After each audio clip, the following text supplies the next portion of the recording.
Epic ES-F300D is a subtype door lock that enhances security with a sleek design of the outer body and fingerprint recognition.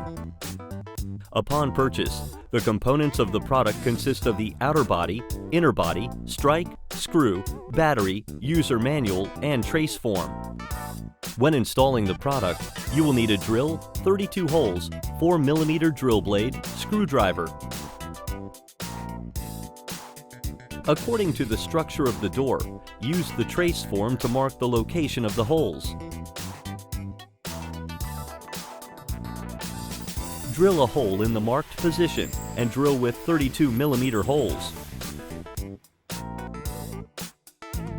Pull the outer body cable into the inner body plate and secure with a screw.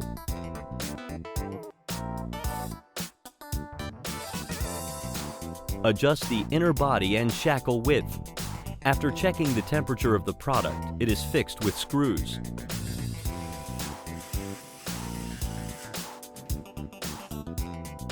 Plug the front cable into place and secure the inner body with the screws.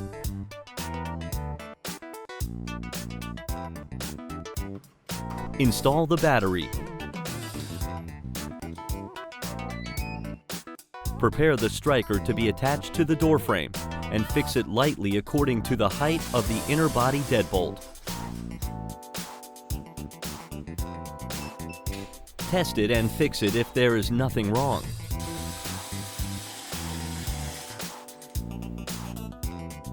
Touch the default registration number 1234* and finish the operation test.